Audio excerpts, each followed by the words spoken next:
I'm going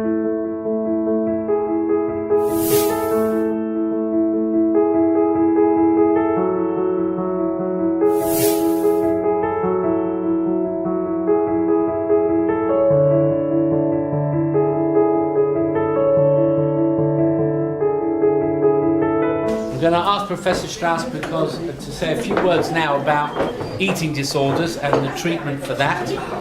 Just for a few minutes, I just want to tell you about when I mentioned that as a community hospital, what we do, the nature of a community hospital is not to say, okay, we exist, come to us if you want help. Is to say, we look into the community, we see what the needs are, and you say, let's build the services. And it came to our attention, well, more to Dr. Rothschild, who has a finger on the pulse, that there's a singular problem that exists more in the Frum community than a non-Frum community. In general, depression is part of the human condition that's all over the place. Psychosis, manic depression, it's part of, it's just, there's no difference. But it seems like, and appears to be the case, that eating disorders is more common in the Frum population in Israel than a non-Frum population. When I say Frum population, I'm saying actually Haredi population. And I say, wow, how could that be? Haredi population, they're not connected to the world, they're not connected to the media, they're not connected to the WhatsApp and to all this, and the internet. But it's really not true. Because even if the adolescents don't have their smartphones and they're connecting on it, that is there. It is there. And in Israel, there are only 35 beds for eating disorders in adolescents in Israel. 35 beds. Now, the figures for eating disorders are between 1 to 5%. Anorexia itself, 1.2%. Bulimia is probably 2 to 3% in various continuum stages. 35 beds. It means that probably they say about 15,000 adolescents with eating disorders in Israel, about 30, and only 35 beds. And those 35 beds are in institutions which don't cater to the Frum population, and most of those beds are filled up with Frum kids. So, for example, when we were talking about setting up a place, I went to visit the Be'er Sheva ward, and there's a ward of 12 beds, 8 of them were Frum girls. So how could that be? How could it be that eating disorder, which is such a severe illness, is so challenging? In fact, those in the field, I would say most psychiatrists run a mile away from eating disorders because it's so frustrating, because there's no medication for it on itself, because it's a whole system, and we'll talk about that maybe now if we have some time. But why should it be so common amongst the Frum population? Why should that be? Now, we don't really know. We don't really know. Part of what we think is, what do people say? Why? If I had to say to you, why, if you would just brainstorm, why would it be more popular amongst the Frum population? What are you going to say? Shidduchim, right? Now, that's probably a part of it, because Shidduchim is, everything is on paper, right? Because there's no relationship before, so everything is what the looks are, but that's really only part of it. And you'd think that would be just amongst girls, right? But really that's not true, because the issue of body image is amongst guys as well. So we think that it's not just shidduchim, but it's actually more of an issue related to control. And part of what eating disorder is about is that there's an issue of control. That this is the only way that sometimes these adolescent girls, and I'm going to mention girls, but I'm saying girls in inverted commas, because it's an issue of control. If I'm at home and I'm the eldest of 8 children or 12 children or whatever, and I have to look after the youngest, I don't have my own place. Where's me in this? Or I'm in a school where everything is the teacher, and where's me? So this is the only way I can have control. So that is considered to be part of the problem, that the issues of control come about.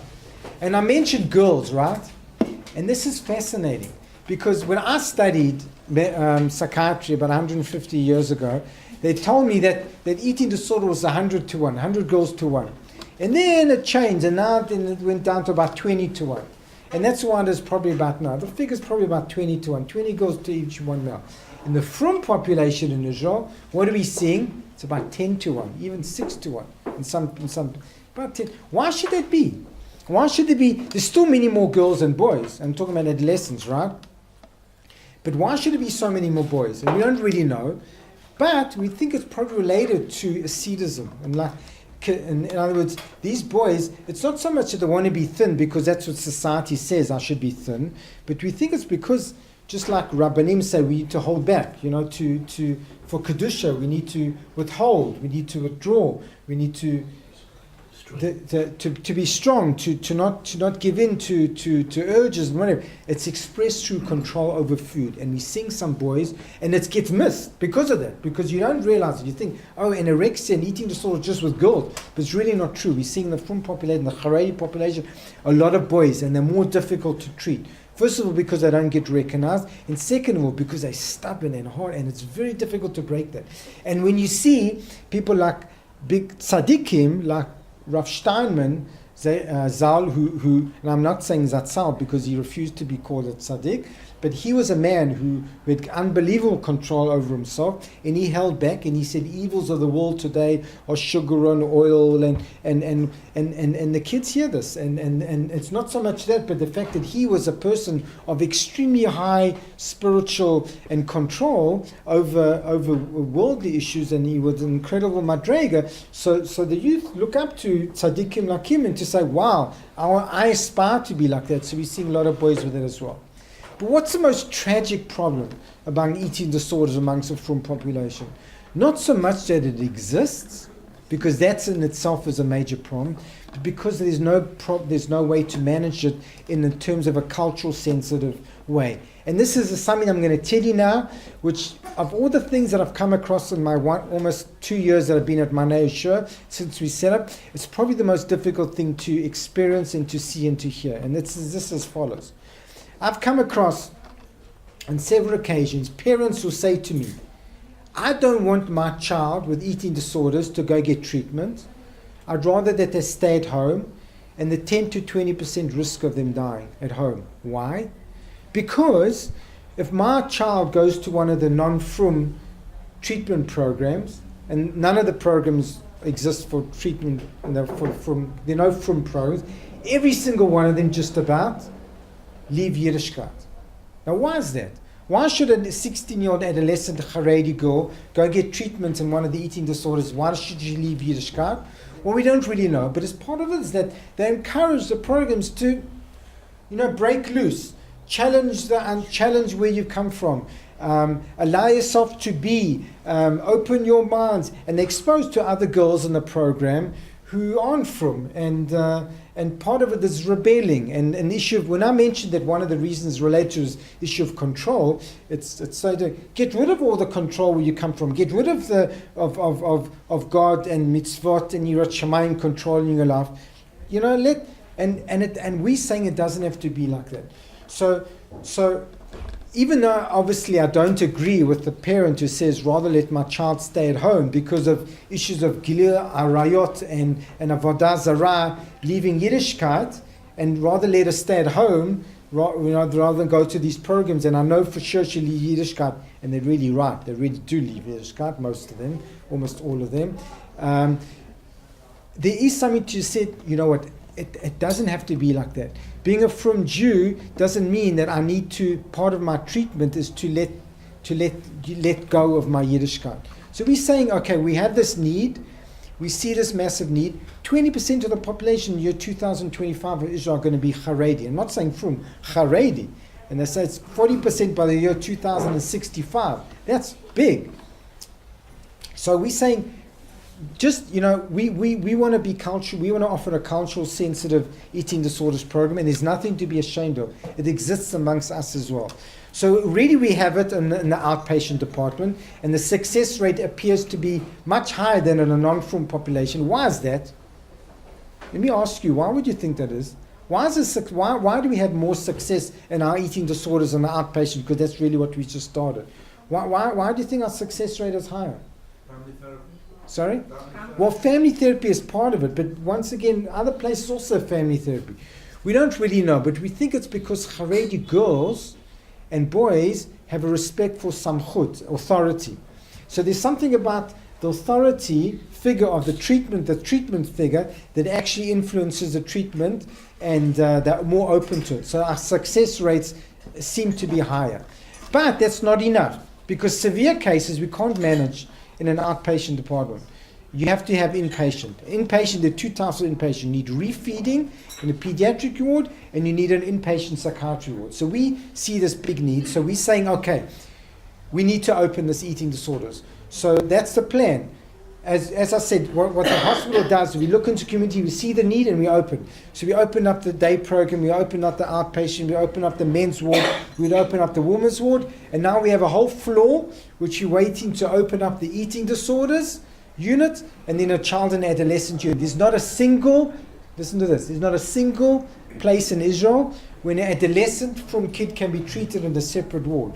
So you've got a 16-year-old Hasidic boy who's been admitted to the hospital because he's severely depressed, and he sees a 15-year-old psychotic young girl, and he's never spoken to her, running around naked in the ward, and in the same ward together, that's already enough to cause trauma for the rest of his life. So we're saying no.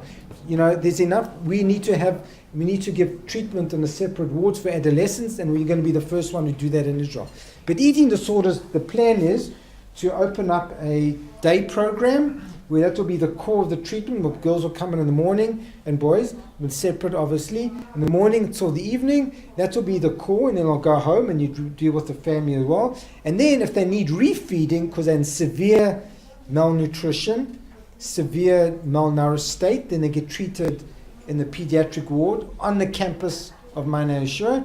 And then once that's managed, they get back to the day program. And if they're still severely ill, but not so much in a physical state, more in a psychiatric state, they can be admitted to the inpatient psychiatry section of the day of the eating disorders unit. So the eating disorders unit will be core of the day program. It will be fed from the outpatient, from the pediatric ward, and from the psychiatry inpatient adolescent ward as well. And that's the plan.